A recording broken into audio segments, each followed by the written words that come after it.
UGC के नए नियम बिल पर सुप्रीम कोर्ट ने स्टे लगा दी गई है, जिसकी सुनवाई अगले 19 मार्च को होगी।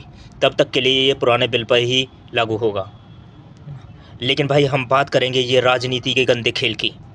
कुछ ही दिन बाद यूपी में इलेक्शन है और मोदी सरकार को अच्छी तरह मालूम है कि यूपी में इलेक्शन जाति पात पर ही जीता जा सकता है, जिसमें भाई 85 से 90% SC ST और OBC कास्ट रहती हैं और 10 से 12% सिर्फ जनरल कास्ट रहती हैं, ब्राह्मण समाज।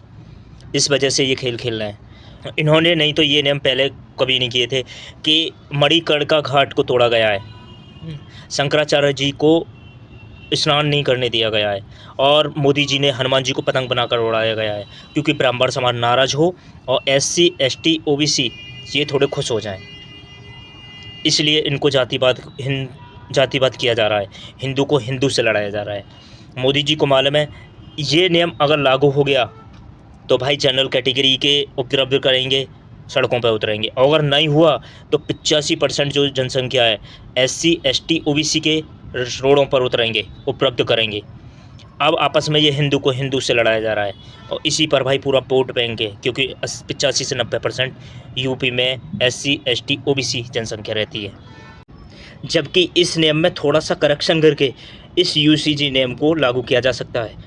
भाई करेक्शन इतना ही करना है कि अगर कोई इंसान गलत तरीके से कंप्लेंट करता है, गलत तरीके से किसी को फंसाया जाता है, तो उसकी निष्पक्ष जांच होनी चाहिए और जिसको दोषी पाया जाए उस पर कड़ी से कड़ी कार्रवाई होनी चाहिए, चाहे वो जनरल कैटेगरी का हो, SC ST हो या SC हो या OBC का हो। स्टूडेंट सभी समान होने चाहिए, लेकिन ये ऐसा करेंगे नहीं। और भाई मैं भी चाहता हूँ ये नियम लागू हो, क्योंकि जो इंसान कल तक इनको अपना पापा मानते थे, आज वो इनको जाति के नाम पर तेली कह कह के इनकी औकात दिखा रहे हैं। और मेरा अंत में भाई यही कहना है, सभी का वोट कीमती है, अपना वोट सोच समझ के डालें अच्छे तरीके से। ये सरकार 10-11 साल में कुछ नहीं कर पाई सिवा देश को बर्बाद करने के, किसी को कोई फ़ायदा नहीं हुआ है। तो अपना वोट सोच समझ के डालें जहाँ भी डालें। जय हिंद, जय भारत।